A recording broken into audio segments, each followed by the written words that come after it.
Bonjour mes amis, bonjour mes élèves. Aujourd'hui, on va attaquer un chapitre qui s'appelle Système mécanique oscillant.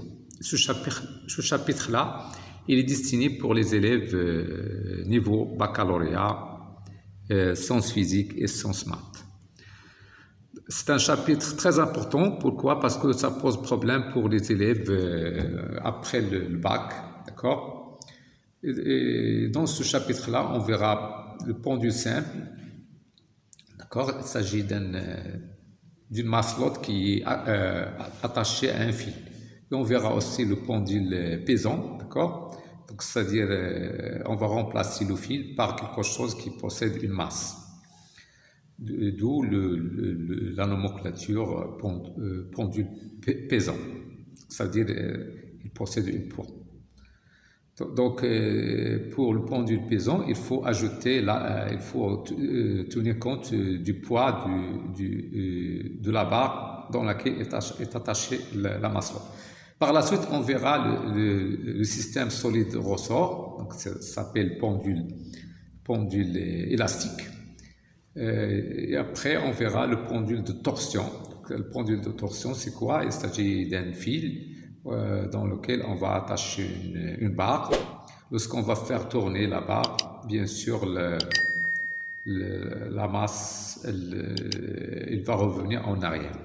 Et comme ça, on va assister à un phénomène oscillatoire de va-et-vient. Le bilan de ce chapitre, c'est qu'au premier lieu, on va introduire, après, on va présenter les systèmes oscillants. En troisième lieu, on va faire une étude théorique des oscillations libres d'un système solide ressort. L'étude, bien sûr, théorique des oscillations d'un pendule de torsion. En 5, on verra l'étude d'un pendule de pesant. Et en 6, on va faire connaissance avec ce qu'on appelle les oscillations forcées et le phénomène de la résonance. Donc ici, on parle de la résonance mécanique. Voilà. Donc, ce phénomène du système oscillant, donc, ça se trouve dans la vie courante. C'est que, par exemple, un balançoire, puis un pendule pesant, on sait pour les amortisseurs, d'accord? Donc, il y a, c'est un phénomène, ou bien c'est ce genre de système du quotidien. Donc, ces photos-là vont montrer différentes mécaniques oscillateurs mécaniques. Donc, les questions, c'est à quoi est dû le mouvement d'un oscillateur mécanique? Quelle est, si vous voulez, la cause? Quelle est la nature de ce mouvement? L'amortissement a-t-il influence sur ce mouvement? Donc, si on a l'amortissement, est-ce qu'il va influencer sur ce mouvement? Dans quelles conditions un oscillateur de va-et-vient devient tout simplement résonateur? Donc, comme je viens de dire, donc c'est un chapitre très important. Cette première partie, on va introduire les notions fondamentales pour, par la suite, faire l'étude théorique. On commence par une définition. Un système mécanique oscillant est un système animé d'un mouvement de va-et-vient autour d'une position d'équilibre. Un tel mouvement est dit périodique. D'accord, c'est ça le système mécanique oscillant. Donc, c'est quelque chose qui va bouger autour d'une position d'équilibre. D'accord? Et ce mouvement va être périodique parce qu'il va partir d'un point, il va revenir au même point et ainsi de suite. L'exemple le plus courant, c'est le pendule pesant. Donc, c'est que, par exemple, une horloge, l'horloge, donc le balançoire d'une horloge, fait ce genre de mouvement oscillatoire. D'accord? Donc, l'horloge ancienne que les gens ont utilisée il y a quand même des vingtaines d'années. Le pendule simple, c'est la chose la plus simple à utiliser. C'est quoi le pendule simple? C'est tout simplement un point ponctuel de masse petit m qui va osciller à une distance constante d'un axe horizontal fixe. Pratiquement, on réalise un pendule simple en accrochant un solide, c'est considéré comme ponctuel, à l'extrémité d'un fil inextensible, ça veut dire qu'on ne peut pas augmenter la longueur, et de masse bien sûr négligeable, sinon il va devenir pesant. D'accord? Donc on modélise, comme vous voyez en bas, on modélise le pendule simple par cette barre, et nous avons, voilà, pour le pendule pesant, donc G, ça ne se trouve pas dans le point ponctuel. Alors que pour le pendule simple, G coïncide avec le point matériel. Le pendule élastique, ou bien tout simplement le système ressort solide. Donc le système, ça s'appelle le pendule élastique. Donc les spires, dans ce cas, il faut que les spires ne sont pas jonctifs. Parce qu'on a dit une possibilité d'avoir mouvement, il faut que les spires ne sont pas jonctifs. Il faut que aussi la masse du spire soit négligeable devant la masse du solide. Sinon, on va avoir autre chose. D'accord? Donc le système constitue ce qu'on appelle un pendule élastique. Si jamais les spires sont jonctifs, ça ne permet pas d'avoir un mouvement d'oscillation. Le pendule de torsion. Le pendule de torsion, comme j'ai déjà dit, il s'agit d'un fil où on va accrocher une tige, ou bien tout simplement de maslotte, comme vous voyez sur la figure. Lorsque je fais tourner le fil, je vais avoir une force de rappel, une force qui va faire, qui va jouer dans le sens de faire revenir le système en arrière. D'accord? Donc c'est ça ce qu'on appelle le pendule de torsion. Donc on modélise là-bas les forces. Nous avons l'action du fil qui est représentée par le vecteur R, la force R, force de réaction, et nous avons le poids bien sûr. Les caractéristiques d'un mouvement oscillatoire. C'est quoi les caractéristiques d'un mouvement oscillatoire? Un mouvement oscillatoire est un mouvement de va-et-vient autour d'une position déterminée. C'est un mouvement qui caractérise un oscillateur mécanique. C'est comme le cas, par exemple, nous avons ici le pendule pesant. Donc nous avons une position d'équilibre stable, d'accord? Donc ce qu'on appelle état stable. Lorsqu'on va écarter le pendule pesant, il va revenir en arrière puisqu'il va chercher à atteindre sa position d'équilibre stable. Dans le cas A, le pendule pesant est dans un état d'équilibre stable. Dans le cas B, sur la figure, comme vous voyez, est dans un état d'équilibre instable. Comme ça, il va faire un mouvement de va-et-vient autour de sa position d'équilibre stable. Il existe trois sortes de mouvements oscillatoires.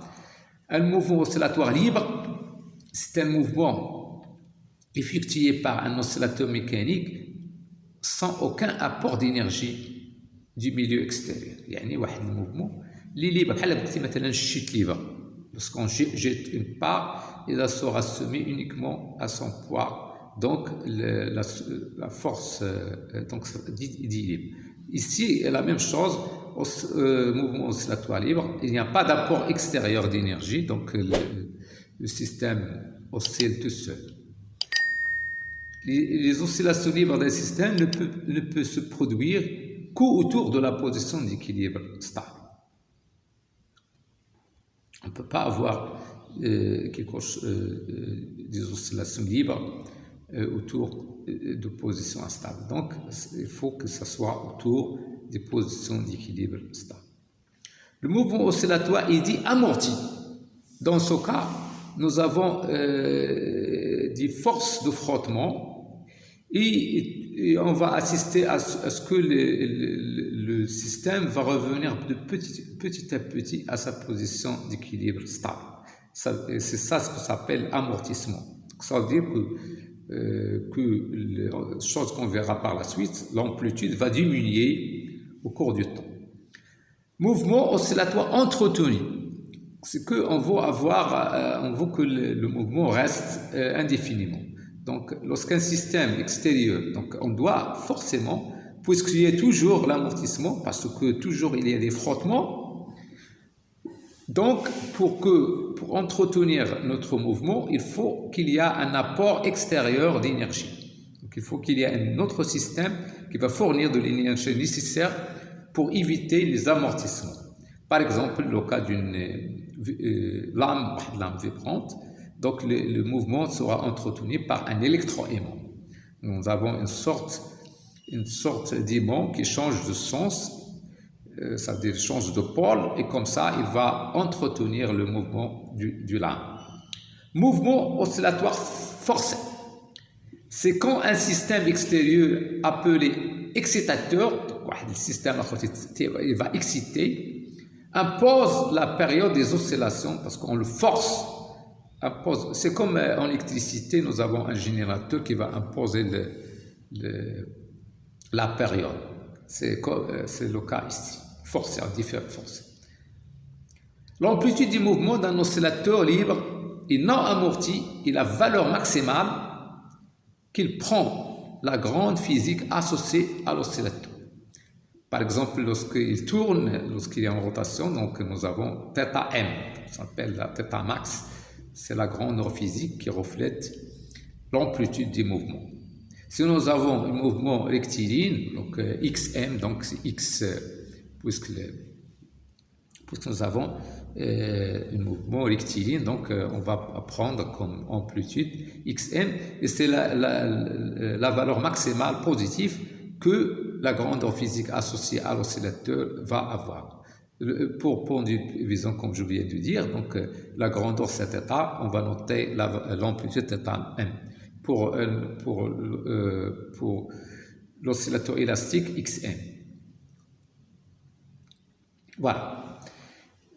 Donc nous avons ici pendule Pison, donc puisqu'il est une rotation, on va caractériser son mouvement par ce qu'on appelle l'abscisse angulaire θ. Lorsque θ devient maximale, on dit que nous avons θ est égal à l'amplitude.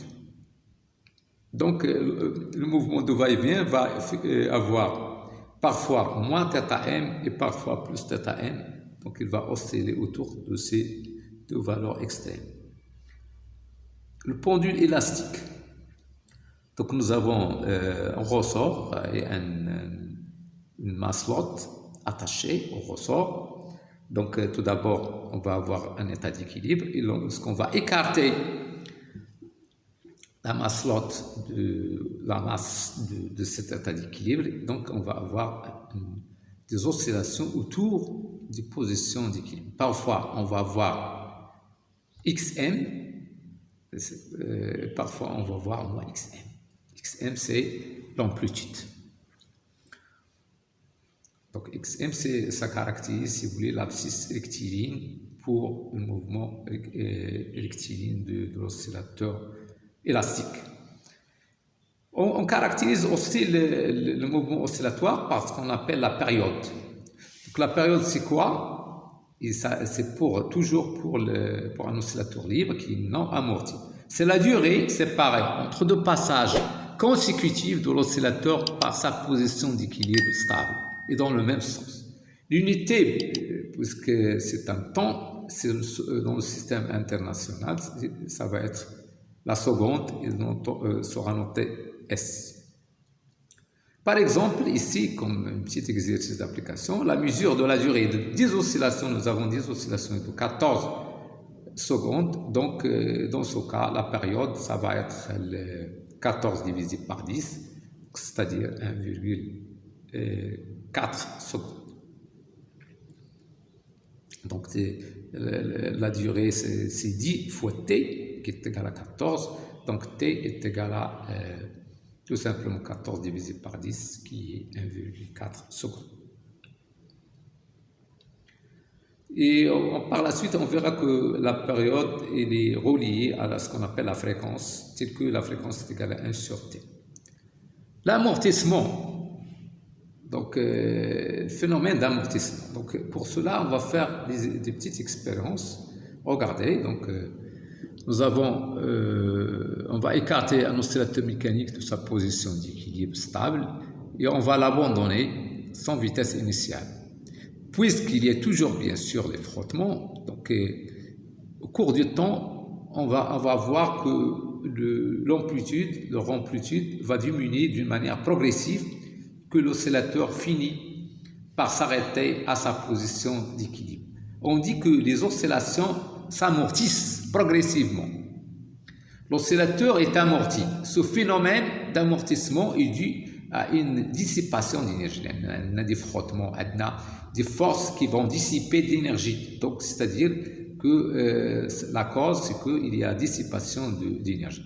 Il y a deux types de frottements. Il y a deux phénomènes dissipatifs. Soit on va avoir le frottement solide, c'est le cas à gauche, c'est que nous avons le solide qui est en contact avec le solide, soit nous avons les frottements fluides. Pour le cas solide, on va voir que l'amplitude diminue d'une manière linéaire avec le temps, alors que dans le cas du frottement fluide, on va assister au fait que l'amplitude diminue d'une manière exponentielle avec le temps. Ça veut dire que c'est comme exponentielle moins lambda fois t. Alors que pour le cas du frottement solide, c'est que on va voir que l'amplitude diminue d'une manière linéaire au cours du temps. Régime d'amortissement. Puisqu'on vient de dire qu'il y a l'amortissement est causé tout simplement par les frottements qui vont dissiper l'énergie, il va y avoir certainement des régimes dans ce phénomène pour les frottements. Pour cela, on va réaliser des expériences. Donc l'expérience en figure 1, nous avons le pendule élastique. D'accord? Il y a plusieurs cas. Lorsqu'on va réaliser l'expérience en l'absence de frottement et par la suite en présence de frottement, et on va essayer d'augmenter à chaque fois le coefficient de frottement qui est lambda. Donc, je rappelle que la force de frottement est égale à moins lambda fois la vitesse. D'accord? Donc, vitesse vecteur, moins lambda fois vecteur vitesse. Donc, suivons les cas. Si je réalise l'expérience dans une salle fermée où il n'y a pas d'air, donc c'est que j'ai en quelque sorte, il y a absence de frottement. Dans ce cas, le résultat de l'expérience donne le figure 2. D'accord? Figure 2, c'est le résultat de l'expérience. Lorsqu'il y a quand même peu de frottement, c'est le figure 3. Et à chaque fois je fais varier lambda, je vais avoir figure 4, 5, 6 et 7. Donc tout ça, on va si vous voulez, l'exploiter par la suite. Quelle est la nature des oscillations lorsqu'on néglige les frottements? Lorsque lambda égale à 0, quelle est la nature? Donc on vient de voir qu'il y a une forme qui est forme sinusoïdale. Donc dans ce cas, on dit des oscillations libres. C'est le cas de figure 1, regardez. Figure 2, pardon. Figure 2, donc nous avons des oscillations dites harmoniques ou bien sinusoïdales. Voilà. 2. Déterminer le type et le régime d'amortissement dans chaque cas. Donc pour le cas de la figure 2, l'absence de frottement, comme je viens de dire, l'oscillateur est non amorti et le régime est dit régime sinusoïdal périodique. D'accord? Maintenant, pour le cas 3 et 4, il y a faible frottement, on va avoir amortissement faible, et le régime est dit pseudo-périodique. D'accord? Pour le cas. Et ce genre de nomenclature est déjà vu, bien sûr, en électricité. D'accord? Le cas 5, amortissement, donc le cas du circuit RLC, on va en avoir. Voilà, donc le cas 5, comme je viens de dire, l'amortissement fort et le régime sera apériodique. A est un préfixe qui signifie non. Troisième lieu, proposer une méthode pratique pour mettre en évidence le régime apériodique. Dans ce cas, il suffit de mettre un liquide, par exemple, on va mettre la masse en contact avec un liquide et nous avons, si vous voulez, différents régimes. Donc à partir de la figure 5, on va avoir le régime apériodique. Et bien sûr, il y a quelque chose qui est intermédiaire entre périodique et périodique et apériodique, c'est que ça s'appelle le régime critique. Pour conclure, on va dire tout simplement que le cas du faible amortissement, le régime sera nommé pseudo-périodique. C'est le cas de la figure 3 et 4. D'accord ? La différence entre figure 3 et 4, c'est que lambda est un petit peu grand dans le cas 4 par rapport aux figures 3. Oui. Pour voilà, donc on appelle dans ce cas-là, donc dans ce cas pour le régime pseudo-périodique, la pseudo-période sera pratiquement égale et très voisin à la période propre T0. La période propre T0, c'est lorsque nous avons absence de frottement, ça veut dire régime sinusoïdal ou bien dit aussi harmonique. On appelle pseudo-période d'oscillation faiblement amortie la durée d'une oscillation mesurée entre deux passages constitutifs de l'oscillation par sa position d'équilibre stable dans le même sens. C'est exactement la même définition que pour T. Cas d'amortissement fort, donc nous avons régime apériodique. Dans le cas du pendule qui n'est pas oscillatoire, il est apériodique. Il dit apériodique, c'est-à-dire qu'il n'y a pas d'oscillation.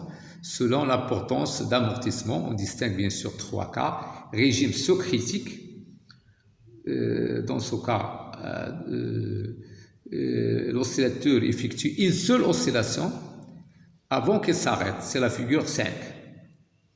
Régime critique, l'oscillateur revient à sa position stable sans osciller, c'est la figure 6. Régime surcritique, ça veut dire l'oscillateur met un temps suffisamment long pour revenir à sa position. Donc, pour revenir à sa position, il va prendre beaucoup de temps avant de s'arrêter à sa position d'équilibre stable. Donc c'est surcritique. Sous, ça veut dire avant. Donc sous-critique, c'est un petit peu comme pseudo-périodique. Critique, c'est intermédiaire, et surcritique, ça veut dire forcément que c'est apériodique.